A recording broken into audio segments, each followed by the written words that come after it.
Hello, everyone, and welcome to Hidden Hustle from irasportsdaily.com. I'm your host, Greg Flammang, and with me, as always, is Jamie Uyeyama, Mr. Jamie University. It is Thursday, January 16th, and we are previewing the Notre Dame Ohio State National Championship game taking place on Monday. One more time, we're going to be doing 5 things we think about this game. So we've kind of, the first 3 weeks or the first 3 days of this show, we've talked about what could happen and some of the things that we've seen from both teams and the big kind of keys to the game. Today, we want to talk about what we think is going to happen. What do we think is going to take place in Atlanta on Monday? Not necessarily who's going to come out on top. We'll get to that later, but I think for me, at least, you'll kind of get a feel for what I think is going to happen. But that's going to be the show. It's going to be very exciting, very fun time. Thank you, everyone, for tuning in today. If you like what you hear, please hit the like button. Please hit subscribe. Please hit the notification bell so you know whatever it is we are going to go live. Links to the podcast are in the description below. We have some exciting news from irasportsdaily.com. We are offering a special right now from now until the national title game. $5 a month to subscribe to Irish Sports Daily. So go to irasportsdaily.com and go to the premium. Click on the premium section. You can go to subscribe. It's normally I think it's $100 for a year, Jamie. Now we're offering $60 for the year, $5 a month. It's a good investment. Get all of Jamie's stuff, all of Matt's recruiting updates, Christian's recruiting updates. A lot of updates go on the message board from Mike as well. Mike Frank. He gets a lot of intel. He puts that stuff on the message board, which is, of course, premium. So you want to sign up. It's a good deal. We're very proud of what we do. We think we do a really great job, and so we think it's worth your money. So that's that. The show is also brought to you by ESQ Clothing, founded by Notre Dame alum Ge Wang. You've seen ESQ on all your favorite Notre Dame players and coaches. With over a decade of making the best custom clothing available, ESQ will help you look and feel your best in 2025. From a perfect fitting suit or sport coat, shirt, or bomber jacket, or the perfect tuxedo for wedding season, check out Ge's amazing work at esqclothing.com. Book an appointment to upgrade your wardrobe today. Mention ISD and get 10% off your entire purchase. Jamie, there's a comment from Johnny S in the chat that I wanted to get to.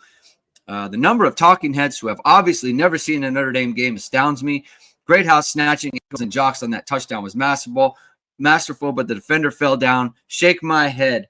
A lot of people have sent me things this week about, this guy said this and this guy said that. And my response is, why would you care about anything that anyone has to say when they've all, like a large majority of these people have been telling you how bad Notre Dame was all year and like have been picking them to lose for months. Like they've been basically saying, waiting for Notre Dame's kind of downfall when it was pretty clear like Notre Dame wasn't that type of football team. They were a much better football team than people were ever giving them credit for, at least nationally. That was all kind of all narrative based on their schedule and everything. But if you look at the advanced metrics, they're number 2 in FEI. They're number 4 in F plus. They're like number 2 in let me see, available yards percentage on here for 2024. Notre Dame is 6 in yards per play. Notre Dame is 6 in drive success. Notre Dame is 2. Possession efficiency. Notre Dame is 2. Of course, Ohio State is 1 in all of these. So I guess that's what makes it nice that these are the 2 national title teams, top teams in possession efficiency and drive success and things of that nature. It's nice that they're playing for the national championship, but this is a good football team, Jamie. And why should we care what people who haven't really been paying attention have to say about it? I don't think anyone should care. I mean, I think, I get guilty of it too when I see some really stupid takes from people that, especially earlier on. But I think if you're one of these people who's like watching, ESPN College Football Live, or you're checking out all these internet videos of all these different people who are, make these videos that are national people, or you're checking out, hot take guy from 24/7 or hot take guy from On 3 or whatever. Those guys don't watch film. Yeah. Guys don't those guys aren't, paying attention to what's going on. Did you really like respect them before you heard this bad take? Probably. Right. So why are you even bothering? Like I do see I tend to see are some people that just like they literally go looking for it, and then when Notre Dame wins or something, they go and like dunk on those people, which okay, fine. You want to do it, that's fine. Those people who have bad takes, go ahead and dunk on them. But you don't worry about any of that kind of stuff because I would say every national person that I respect their opinion on college football because I've seen that they put in the work, or I've listened to them on whether it's a game or a panel or a podcast or whatever, and I was just like, wow, this guy, he knows this Notre Dame team. Like there was the Roddy Jones. Yeah. Obviously Roddy Jones is the guy who covers the ACC, so he should know more about Notre Dame. And guess what? He does. He knows that about all the injuries, and not just like, hey, these guys who got hurt in just the last game and stuff too. He knows about all that stuff that's been going on the whole season.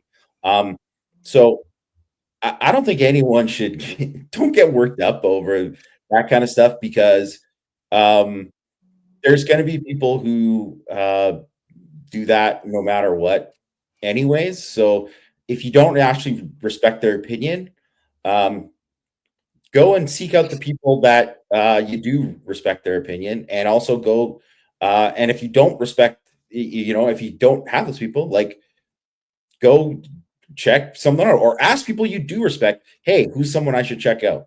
Yeah. That you don't have to waste time with people who are giving, horrible takes every week. Yeah. It's just like the media kind of ecosystem is not good right now, just generally speaking. It's so like kind of social media driven and engagement driven, and like people say clicks, but it's like engagement. It's like that. Like Fox did a thing where they ranked the top Heisman seasons. It's like Travis Hunter number 3. Like, can we be real for a second? Like, that's just not.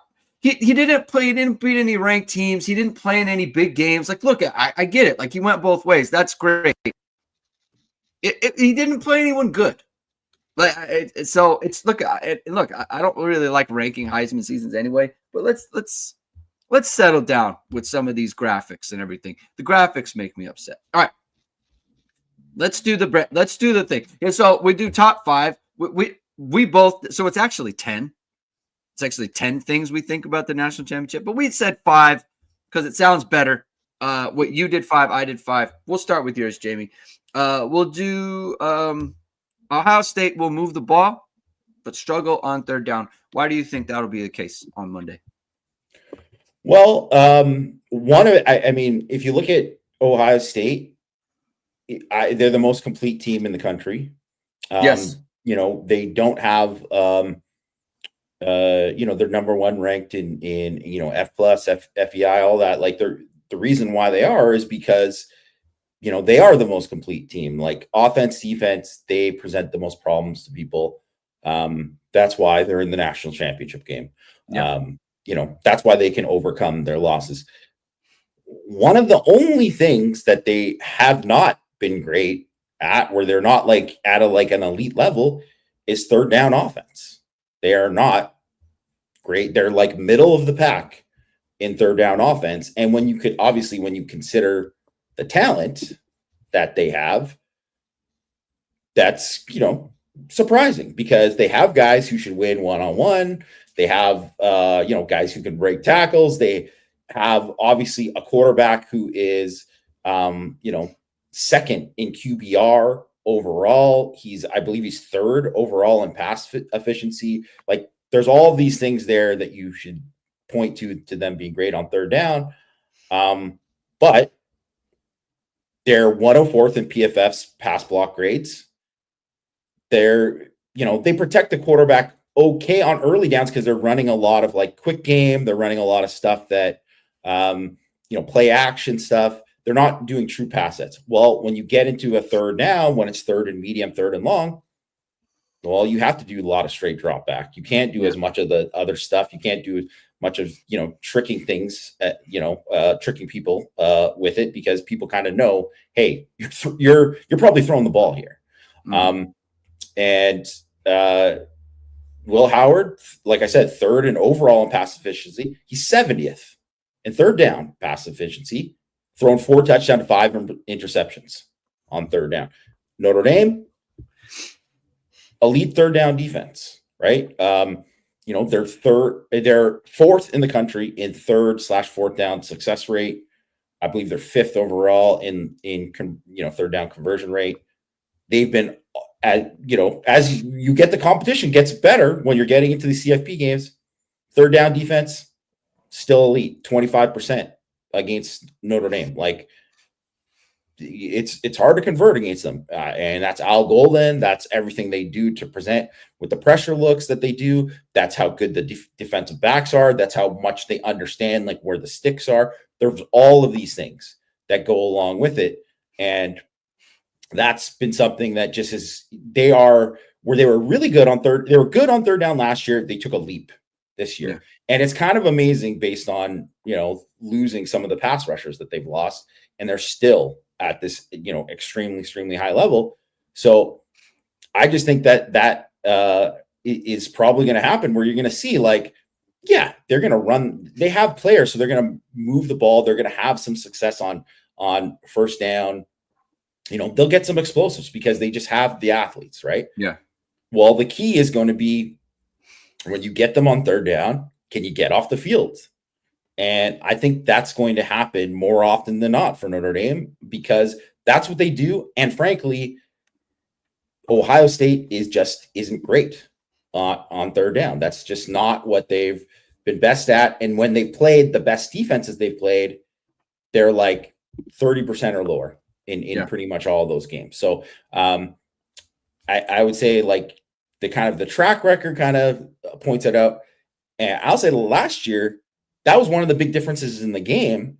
Why Ohio State won the game, actually. They were 10-17 on third down against Notre Dame last year. Mm-hmm. Don't think it's going to go that way for them this year. Yeah. So Ohio State 57th in third down efficiency on offense, Notre Dame 61st. And Notre Dame has been like we've talked about how Notre Dame struggled on third down this year. And Ohio State's kind of right there with them. I think similar to just point out though, Notre Dame on third down in the playoff, 50%. They've been awesome on third down. So I think to build on that, one of mine that's going to happen. Al Golden's going to be the story of this game. I think after the game is over, everyone's going to be talking about Al Golden and the job that he did. And frankly, I think it'll probably propel him to be like an NFL defensive coordinator. And then Mike Mickens is going to come in for Notre Dame. I think it's going to be that kind of performance where it's just like everyone is talking about. I think there's going to be other good things that happen in this game, and we'll get into that, especially on offense. But everyone's just going to be talking about the job that Al Golden did in situations, not necessarily just on a looking at how many total yards that they had or anything like that. It's just going to be situations like those big moments. And you kind of wrote about those big moments today. I think it was in 6 Thoughts on a Thursday. You kind of talked about winning the moments. I think Notre Dame is going to have enough of those moments on defense where people are going to be talking about, man, what a great plan Al Golden had, or what a great call Al Golden put up. This is Al Golden. First of all, he's played Ohio State twice. Or Notre Dame's played Ohio State twice when he was defensive coordinator. I would say they've overachieved both times, especially in 22. That should not have happened. There's no way that you look back on that team. How was that game close at all? That was a very good Ohio State team, and that defense was before Ben Morrison was their main corner. I mean, they had Clarence Lewis out there for a bunch of snaps against Emeka Egbuka and Marvin Harrison Jr. They were able to, that was the first year for Marist and Bertrand in that defense. What they were able to do, he's had a good plan against Ohio State every time. And I think that it really bothers him that it was the defense that gave it up at the end of the game last year.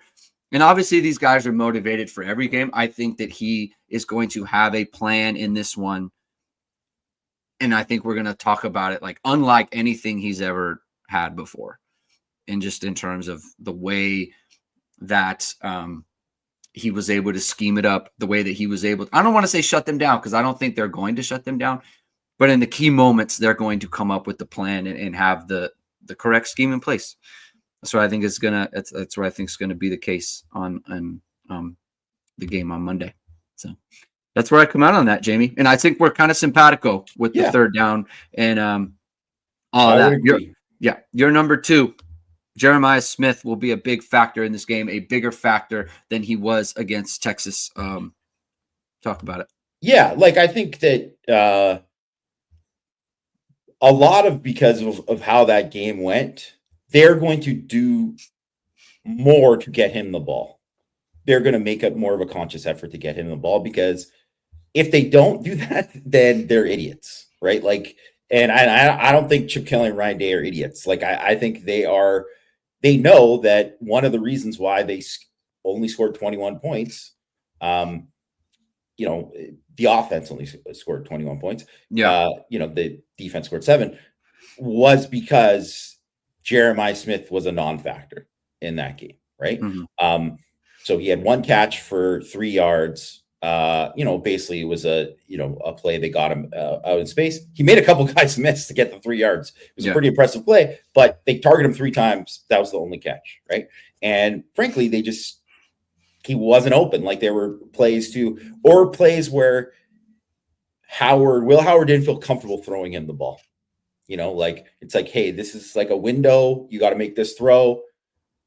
Didn't feel comfortable making that throw. Right. So, I think because of that, you're going to see, first of all, anytime they try to get man coverage or anytime they think Notre Dame's in man coverage, I believe they will try to check to something to get him like a shot or something.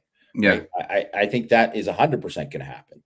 So I don't know if and obviously that matchup, I don't think Notre Dame is going to leave Leonard Moore or Christian Gray out on an island very often. I don't think he's going to get one-on-one very much. I don't care what Leonard Moore says about like, hey, that's who we are. We're going to do this, whatever.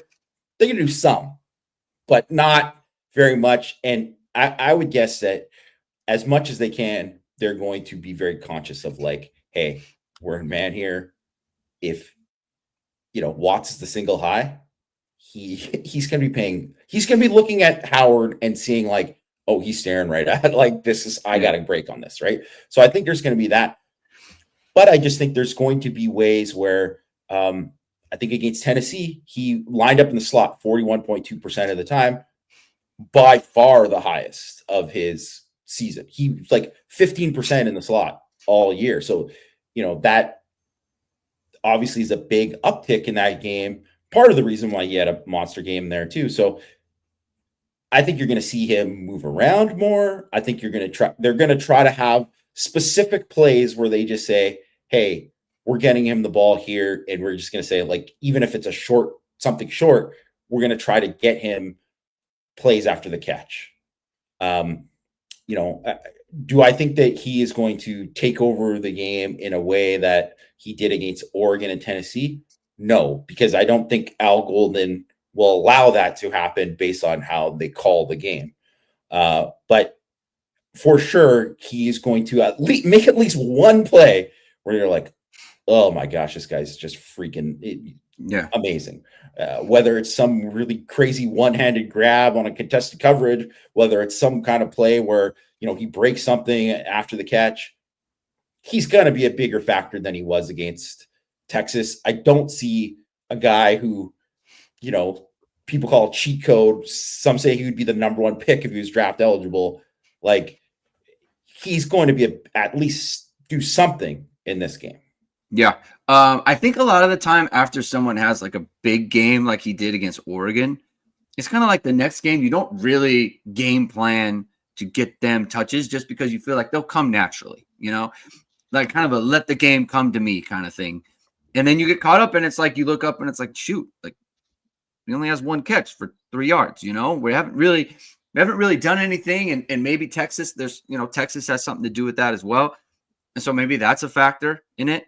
But like you said, I think they're going to look at what Notre Dame does and say, okay, this is how we're going to get Jeremiah Smith the ball.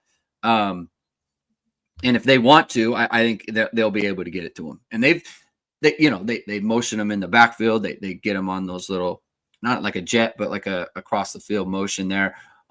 It's kind of attached to an RPO, which is obviously very advantageous. They scored on a play like that against Oregon. So yeah, I'm expecting that. And by the way, like I didn't put this in one of my 5 things, but I think TreVeyon Henderson, to me, TreVeyon Henderson is the back that I'm worried about in this game. Obviously, Judkins is good. I'm not saying he isn't. I'm not missing him at all. But I agree. Henderson is much more of a threat. He's the one where it's like, man, like last year, like, you give him any sort of anything and it's like, oh, he's out. He's off to the races. So, and he's healthy this year. Like last year, I think he had some foot problems. And so that'll be something to monitor throughout the game. Another one of mine, KVA. I think 2 sacks for KVA. Obviously, heavily recruited by Ohio State, right? There was a big recruiting battle between the 2 schools. And I think with the knee and KVA, like, I think they've been trying to work him back, and I don't think he's been as explosive. I think the 10 or 11 days or whatever you want to call it in between the games and getting the distance from the original injury against Army. Remember, this injury came against Army now, right? This was a long time ago. I think now you're going to see KVA be explosive in a way that he hasn't been since the Army game. And that I think matters because you get a guy like him where he hasn't played as many snaps as everybody else has. So therefore he doesn't really have that wear and tear on his body the way that everyone else does. I think he's going to be a little bit fresher. And I think that freshness will help him in this game, coupled with the fact that his knee is getting healthier and he's becoming more explosive and he'll become a factor.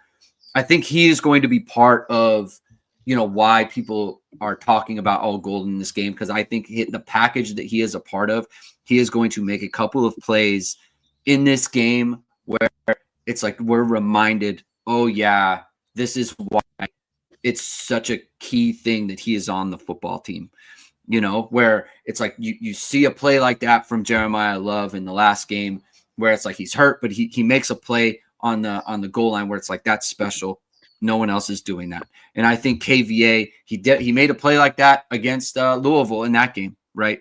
Where it was just like came off the edge, made a dip move and made a huge sack. I think he's going to have a couple moments like that in this game. And I think that he's been, I don't want to say biding his time. I think it was just a function of his injury. But I think this kind of game and this kind of moment against the team that it kind of came down to Notre Dame and Ohio State, I think there's a little bit of something there for any player, right? And so I think KVA is going to kind of build off that. I think he's going to have a couple moments in this game that are just kind of like, yeah, Notre Dame has dudes too, kind of thing. First of all, I love this. And I can easily see it happening because I just think, like, for all the reasons that you laid out, specifically too, that the fact that like he was clearly like way healthier last week than he was against Georgia. You could see it. And he played like double the snaps, right? He played 13 snaps against Georgia. He played 25 basically against or almost double the snaps against Penn State. Led the team with 3 pressures too, yeah. Right? So I talked about this after the game, and like Angeli kind of being like state champion, a guy who's like played in these like pressure moments, and it's different. Obviously, there's 90,000 people at the game, and there's this and there's that, right? But when guys have done that at before and you've experienced that, and you experience that pressure and you've delivered under that pressure, it makes people play freer and allows them to go out and make those plays. And some guys just have, do the old like point the ice in the veins, right? They got it. Yeah. I believe KVA's got that. And so I think they're going to need him to, whether it's sacks or not, they're going to need him to be a factor, specifically rushing the passer in this game, because I think they're going to have to rush 4 quite a bit. And I imagine when we talk about the third down again, it's probably going to be him, Sneed, Bryce Young. First of all, 2 true freshmen on there. And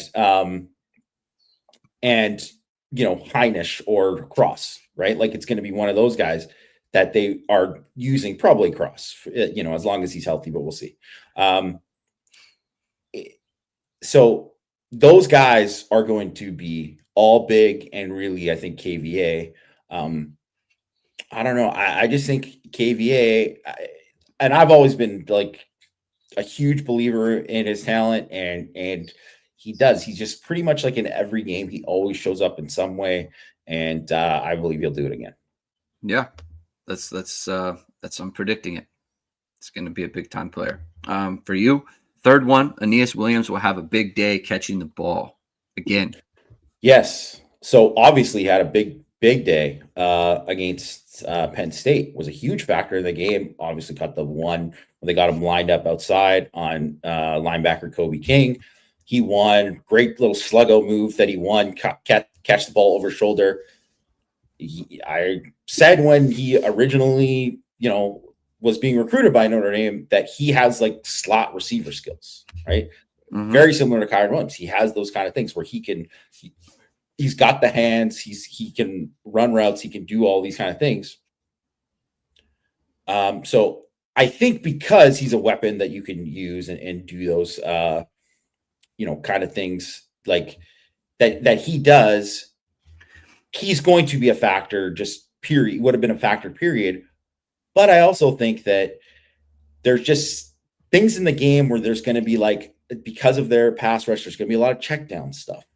There's going to be things where they need to get matchups in the game. And I think about what Texas did in the game, where they had the majority of their success was throwing to backs and tight ends. They, Quinn Ewers was 14 of 17, for 140 yards, 8.7 YPA. Both of the touchdowns came to the backs, right? To Jadon Blue on wheel routes, right? So I think he is going to be a guy that is featured in the game, in the passing game, and also obviously a big check down option as well. Do you think that they will try to get some of that with Love as well? I 100% do. Okay. I think that I think all that, backs and tight ends, I would,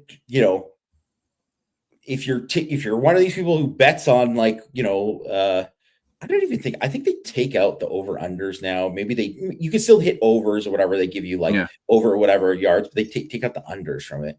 Probably because too many people are winning on unders or something like that. But for those betting sites, you can go in and see like, 25 plus receiving yards is this or whatever.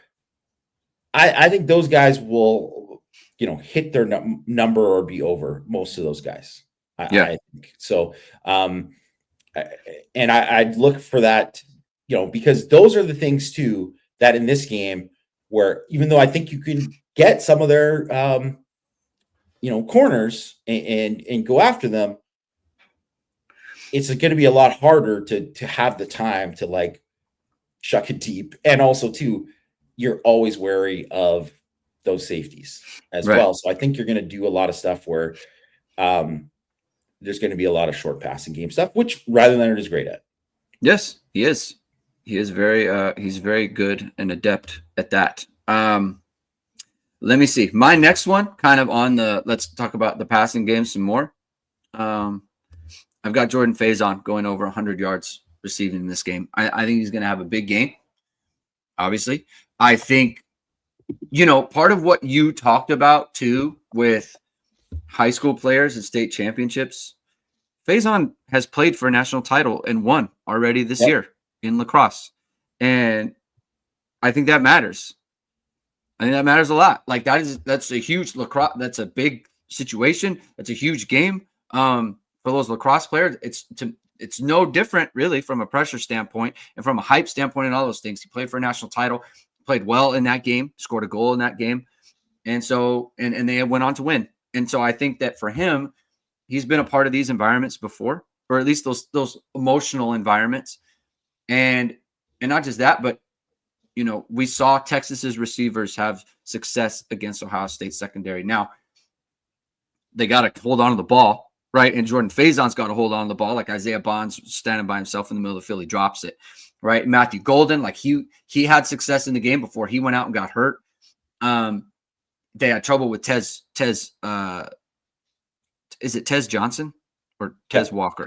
Tez Johnson. Tez Johnson from Oregon. They had trouble with Evan Stewart from Oregon in that game. So like those kind of smaller type guys, like not the Bo Collins size guys, like the smaller kind of quick. They really struggled there. Denzel Burke really struggled in that first Oregon game. 7 of 7 against for 160 yards and 2 touchdowns, right? Like he got barbecued in that game, right? And I think if anyone is going to be doing that in this game, it's going to be Jordan Faison. He's been trending ever since he's kind of gotten distance over that high ankle sprain. He's gotten better and better. He's had, really good moments in kind of, he had the long touch or the long pass against the long post route against Indiana, right? He had a couple big moments in the Georgia game. This one got called back. Not big receiving game. He had some big moments against Penn State as well, just kind of on the crossing routes, things of that nature. So, we saw it from Jaden Greathouse in the last game. I think it's going to be Jordan Faison in this game. Jamie, what do you say? I mean, I don't know if he'll go over 100 just because, Notre Dame has had one receiver go over 100 all season. It was last game with Jaden Greathouse, obviously. But I 100% agree with the Denzel Burke stuff. Plus, he's injured. Like he missed the second half of that game. I don't know. Upper limb. Just say what it is. Just get upper limb. Get out of here. Get out of here, Just for Men beard. Just say what it is. Okay? Come on. Upper limb. Just say, his elbow's bugging him. Just whatever it is. I don't care. Yeah. Who cares? They know something's bugging him. And also, too, if it's like a concussion, they're going to find it. That is like, so just say. Just don't be dumb about it. Like, whatever. They're not going to nothing's going to happen that's extra there. They already know that he's hurt. So anyways, rant over. He's man coverage this year, 18 of 20, 90%, giving up 90% completions, 14.6 per reception. So, I mean, they're not going to play man with him that much, but like when you get situations of man, that's a guy you should go after. Yeah. Also, Davis Igbenison, flag waiting to happen. We've talked about it all week, right? Mm-hmm. That's someone where I mean, easily I can see, Faison's going to be matched up with him, obviously too. That's someone that I just think that, like, hey, maybe Faison doesn't get over 100, but he gets a couple of 15s added that don't count on the stat sheet because Igbenison, is trying to rip his jersey off of him, right? So I think they have to be able to throw the ball downfield in this game because it is going to be a grind to run the ball. I'm not saying that they shouldn't be able to, like, late in the game, hopefully, because of the physicality of the game kind of wear them down a bit. A la kind of like Texas A&M, a la Georgia, whatever. But you're going to have to get explosive plays to score because I just don't think you can go into the game just being like, short passing, just, 3 yards here, 2 yards here, whatever, like that is just not going to be conducive to scoring points enough. You're going to have to find some explosives, and you got to loosen them up anyway. Yes. You can't just let them creep in closer and closer. Like they have to respect the fact that you could go over their head, and you got to take a couple shots. Yeah. Yeah. And look, by the way, if Jordan Faison catches like 6 passes for 80, I'm counting this as correct, right? Like I said 100. I don't want to hold it to you. Yeah. I said 100 because I don't want to be like Jordan Faison's going to have 70 plus. 70 to plus 79. Yeah. Like over 79 and a half. Like I don't want to do that. The spirit of it is the spirit of it. I'm calling it good if he has 6 for 80. All right, Jamie, your next one. Let's do Will Howard. Will Howard will put the ball at risk more than any other game. You call them turnover-worthy plays. Will Howard's going to have more turnover-worthy plays in this one than any other game. Why do you say that? One, because it's Notre Dame, and that's what the Notre Dame's defense does. So Drew Aller, Mr. Like, hey, this guy's only thrown 9 picks all year. He's been so careful with the ball. Literally, that was his whole MO. Was, hey, he doesn't put the ball in danger. He threw 3 picks. By the way, the first one he tried to say like, "Oh, I knew it was going to be a flag. That's why." Just get out of here. Get out of here. Get out of here forever, Drew Aller. Get out of here. Move on to the next season instead of entering. Shocking that you announced you were going to stay after that clunker of a game. Yeah. But yeah. So for part of it is that reason, because that's what Notre Dame does. They've played plenty of guys who've like, man, this guy doesn't really throw picks. Oh, but he'll try to throw it to whatever. Like last year, one of the factors in the game why Notre Dame lost the game was Kyle McCord threw it to them. They just didn't catch it. I mean, they dropped the ball. Yeah. And even just stuff like JD Bertrand hitting his arm. It flutters in the air. It's like, oh, is he going to get a pick? Cade Stover catches it because it's like a 20-yard gain off of it. It was like a fluke play, but that's how it worked out.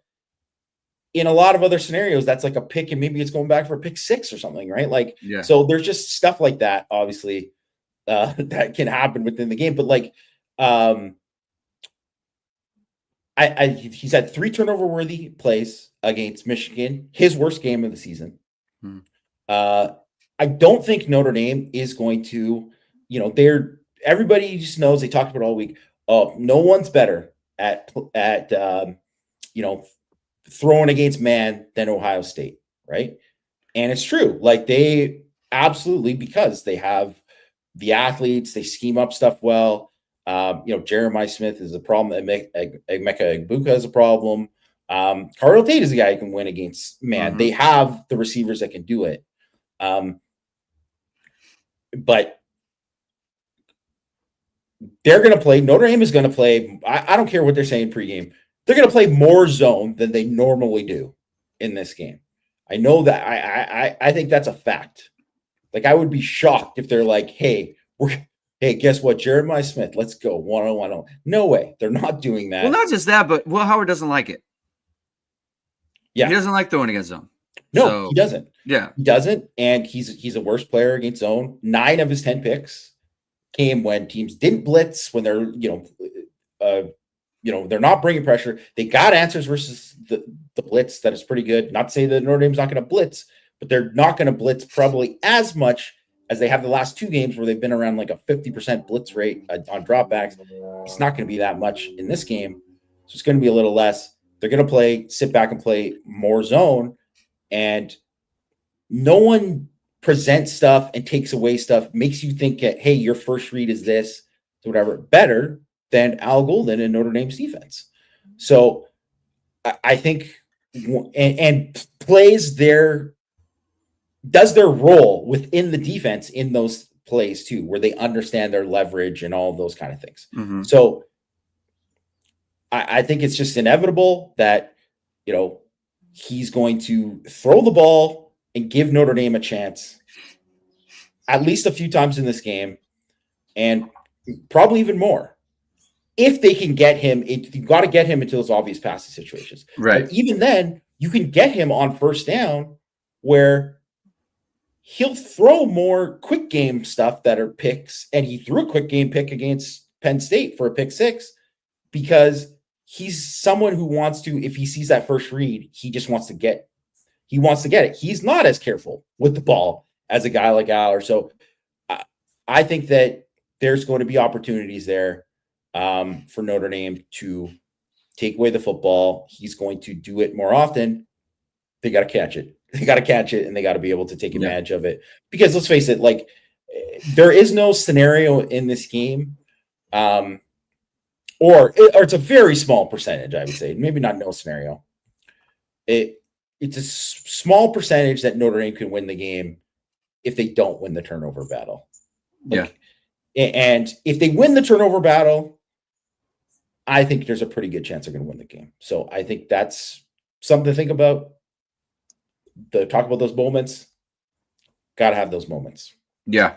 And that includes fourth downs, by the way. Like, I'll count that as a turnover as well. Will Howard, we've seen it. He will fall for the eye candy, right? He will. And that's when you don't play a ton of zone, right? That's kind of hidden, you're not as adept and in tune of what Notre Dame does in their zones and what types of zones they run because they don't do it that often, right? And so that's a factor as well. But yeah, man, everyone falls for eye candy because it's attractive. And if you want your social media page to have a bunch of eye candy, or your website or your highlight reel or whatever that is, and you want people to find those things attractive, then you can go to VSR Media, founded by Notre Dame football pregame host and Emmy Award-winning anchor Vahid Sadrazadeh. VSR Media provides professional and cinematic video and photo. Whether you're looking for a collegiate or pro-level highlight reel, have a personal story to tell, or aiming to diversify and grow your business, VSR Media specializes in short and long-form video storytelling, social media management, and website design. VSR Media also captures professional headshots, senior and sports photos. Contact them at vsrmediacompany.com. Mention Irish Sports Daily to receive 20% off your first project. Visit them online or give them a call at 574-800-9106. Jamie, my next one, it's been a bit for me, like all year. This has been a bit for me. Riley Leonard's going over 100. He's going over 100 yards rushing in this game. To me, it's like Riley Leonard legacy game, kind of let's go kind of thing, where I think I don't want to say they've been saving it. I just think and this is kind of a factor in with like the whole team, and it goes into my next one too. But when you play in these playoff rounds, you have to have an eye towards what's next. You have to keep it in mind, like there's something coming later, and that we can't just go full send on some of these run plays, even for him, like some of the designs, some of the designed run plays that you have. It's like we're saving it. We don't need it yet. Not till the last one. And I think this is the last one. I don't think that Ohio State is as athletic up front with him trying to run away than, like Georgia is or Penn State was with Abdul Carter. Like, they're good athletes. I don't want to say they're not, but I don't think they are as athletic as all that. And I think Riley Leonard is going to find opportunities in the scramble game. I think he's going to find opportunities in something that Denbrock has come up with to get an advantage there. I think he's the X factor when you get that extra blocker for him to kind of take advantage of his skills, and just like a team that hasn't really had to deal with someone like him before. And I think it's going to be kind of the Riley Leonard game on that front. I mean, well, they're absolutely going to need him. That's going to be a factor, and it's always been a factor too that you can't play Notre Dame to stop the run unless you account for him. And I mean, I easily think like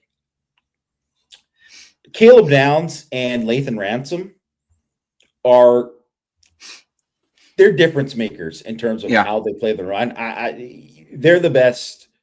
If you don't want to call them, or if anyone doesn't want to call them the best safety duo in the country, you could say they're the two best at playing the run from depth.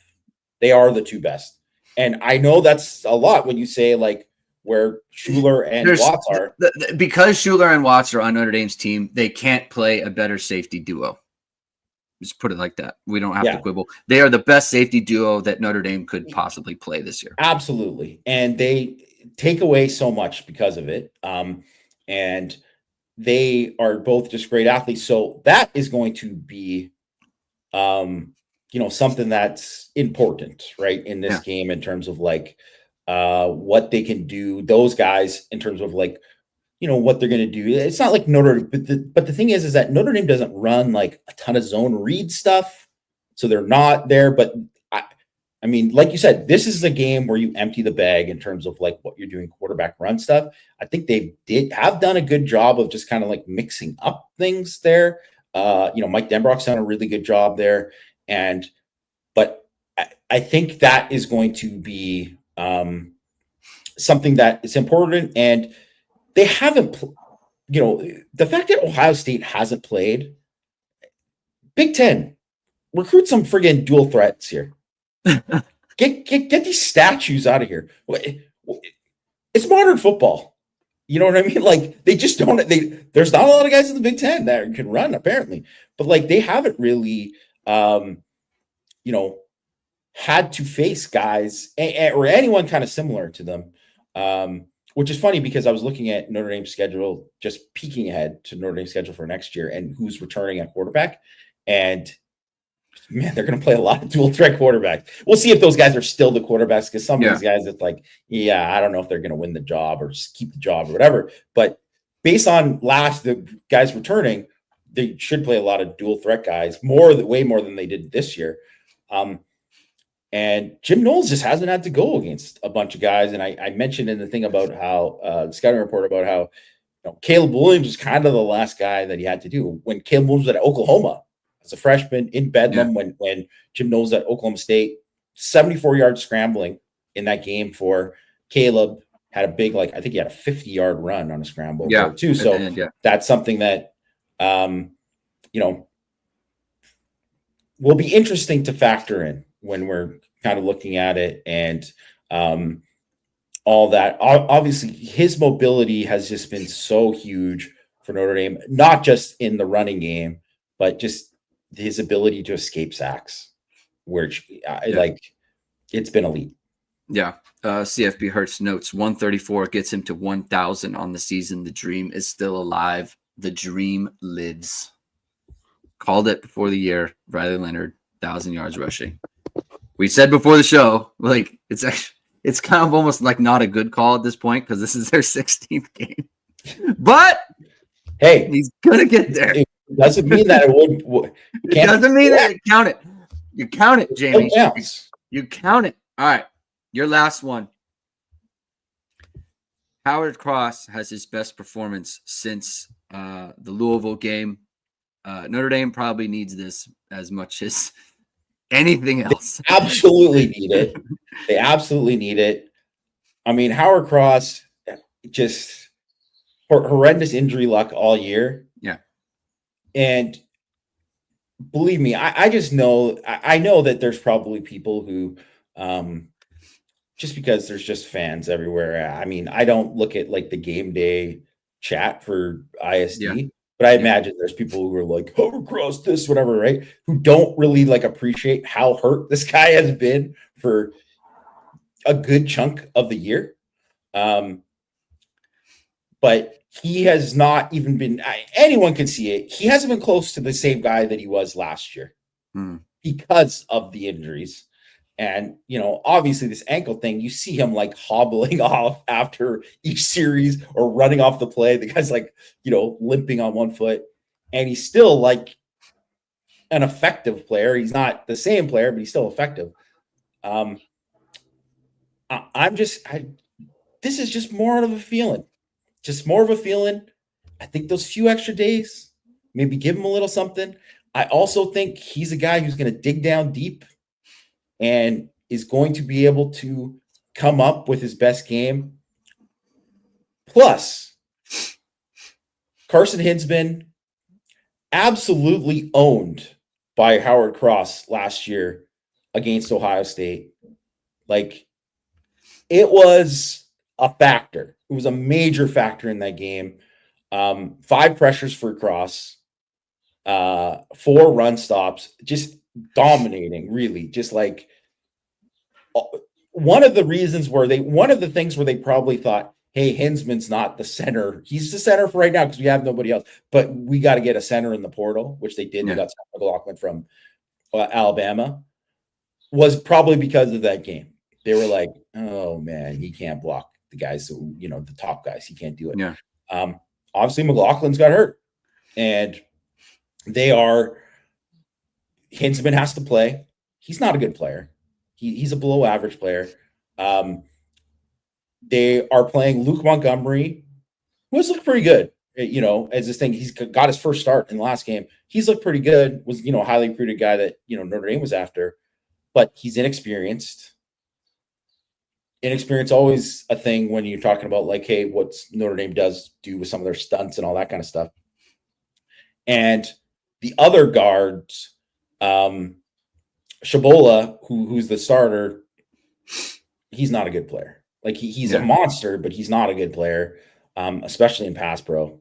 And then Severald, I think that's the same. Austin Severald, he's hurt. He's playing hurt. By the way, Josh Fryer, the right tackle, is playing hurt. Yeah. By the way, Donovan Jackson's playing hurt. So they aren't all 100% either. So I just think Cross is just going to dig down deep, and he's going to have some difference-making plays in this game. And also, too, there's just something about it, and I know it, too, because I felt it as a defensive lineman. When you know that you own a guy and you're like, I'm just better than this dude. Yeah. It's as a DB, Greg, a DB or receiver, anyone, like when you're like, this guy can't cover me, or this guy can't get it open. Yeah, like sometimes you have a comfort, just like for whatever reason, he's a good player. I vibe with defending him or playing him or whatever. Like you just feel it, like that definitely exists. Yeah, so I think that is also a factor in this game because that just kind of gives you a little bit extra juice where you're just like, I know I got this, dude. Yeah, I know I got this. Even if he gets me this one time, I'm going to get him later. So I just got a feeling. You just got feelings count. They all count. My last one, Notre Dame plays their best game of the season on Monday. And it kind of like this is it's a feeling as well. I think there's a couple of factors. I think there's something with this Notre Dame team and Ohio State. They seem to be comfortable playing them for whatever reason. I don't. The last year's game, Notre Dame, frankly, should have won the game. And I think they know they should have won the game. And the 22 games should not have been close at all. Those teams were not anywhere near the same caliber. Notre Dame, for what, again, I don't know why. I mean, we can surmise why, but they just seem to be comfortable playing Ohio State. I think Notre Dame hasn't played everything just went right for them game in a while. And teams, they can just do that. I think Ohio State went on like a heater run against obviously Tennessee. Like everything they did was correct, And look, I've watched a good amount of Ohio State this year, a lot of Ohio State. They've always been an impressive team. but like they haven't been like that, you know. And the start of the Oregon game as well. Like they just went on this heater where it was like everything they did was right, and it kind of was like that up until Travion Henderson hit that guy in the head. Yeah, and then it all kind of just got still good, but not like superhuman. It wasn't the same. Yeah. Yeah. And I think Notre Dame hasn't gotten to that point. And no, look, it could just be like, yeah, you're playing better teams. So it's hard to play great when you're playing really good teams, especially really good defenses. Notre Dame's played really good defenses. Like Georgia has a very good defense. Penn State obviously has a very good defense. And Indiana, we said, had a very good defense. Ohio State has a great defense. So I'm not trying to say that they are going to come out in this game and blow them away. I'm just saying, like, there is a performance in there that Notre Dame hasn't gotten yet. And I think sometimes, again, you just kind of go from week to week with, there's games coming, and there's a round after this that we can't, like, your body and mentally, you just have a way of like almost giving as much as you need to in that moment. And in this game, it's kind of like it all comes out. There's nothing left.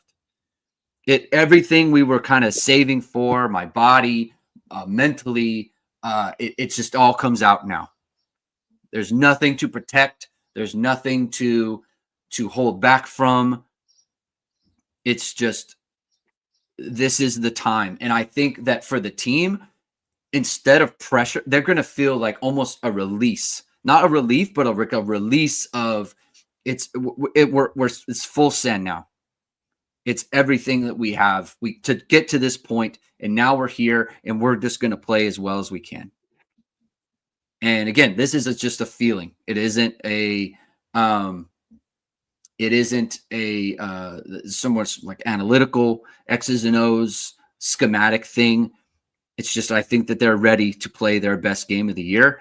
And and here's the thing about we started the show about, national pods and all that stuff. Like, I usually don't listen to any, and I really won't listen to any now, because if I was a national person just analyzing this game, there's no way I would pick Notre Dame to win. There's too many positive matchups for Ohio State. There just is. And I recognize that. But I've also covered this Notre Dame team all year, and I kind of know how they are, right? And I'm going to stick with, like, look, I said before the year, they're not going to lose any game that had their attention. And they have not, right? And IU did not have their attention. They lost. Every other game where they were totally locked in, they found the win. Ohio State found a loss in that type of game, and I keep coming back to that. They found losses. And at that Michigan game, I don't care why it happened. It doesn't matter to me. The fact of the matter is that Ohio State, there's no way they should have lost that game. No way they should have lost that game. And they found a loss somehow. I think Notre Dame is going to find a win, because they have found wins every single time. Any single kind of way that they needed to find a win, they found the win. And they're going to play their best game, and I think they're going to find a win. And that's where I come out, Jamie. Love it. Obviously hope that it happens. I think that I think if people, I put out 6 thoughts on Thursday, like I do every Thursday. People should check that out if they want to, because obviously, Notre Dame has to do and has to play well to win the game. They have to specifically win in certain things. If you look at 6 thought, it kind of lays out in a way like kind of like a path to victory for them to win the game. So people check that out. Check out the scouting report I did on Ohio State. That's out. That's filled with a bunch of stuff. Obviously, they are a loaded team with a loaded roster. Present a ton of problems, and it's Notre Dame's, the coaching staff and the players' job to solve those problems. Euro 520. I did notice that a little bit with Montgomery with some of that stuff, and I'll tell you one thing. This is one thing that I think that I mean, you see it from every team. It's not just like a, that, but consider too that he is, because he's an inexperienced player and a guy who hasn't played that much. You can see things when guys cheat it more because they're doing it like when it's like they're pulling and they're light, right? Like that is something that, defensive line, when you say like light, he's heavy, he's coming forward, right? It's like he's light, pull, whatever, right? Like all these kind of things where you notice hands and all that. Mm-hmm. One thing I'll say too is that, and I think this is something that, obviously Golden is good at this, all kinds of stuff, but Max Bulla, Notre Dame's linebackers coach, obviously he's done a tremendous job of that group this year. He is one of those guys that is very good at picking out things, like picking out like, oh, look what this guy's doing. Like they're running this here. This is whatever. So in a game where all that kind of stuff is going to matter, keep that kind of stuff in mind. So I'm glad you brought that up, Hero, because that kind of thing, it's stuff like that probably might not get talked about during a game or even in the lead up to the game, but one or two plays like that where they notice that kind of thing, it can be huge in making a difference. And as Faison said, I'm sure Max Bulla, I'm sure he hates Ohio State with a passion, So I mean, Al Golden went to Penn State. Yeah. Something there. All right. That's going to do it for today. Thank you, everyone, for tuning in. If you like what you hear, please hit the like, please hit subscribe, please hit the notification bell. So whatever it is, we are going to go live. Jamie, no show tomorrow. Something came up for me, so we cannot go live tomorrow. But we'll be back on Monday. Back on Monday morning with Power Hour. It'll be a Power Hour pregame show for the national championship. The most appropriate Power Hour I think there's ever been in the history of Power Hours. A pregame show to talk about the national championship game. So we'll be back on Monday for that. Thank you, everyone, for tuning in. Again, we'll talk to you on Monday, unless something else comes up, and then we'll release some kind of video. But before then, have a good weekend. Enjoy the weekend. Enjoy getting ready for the game. We'll talk to you on Monday. Keep hitting and hustling.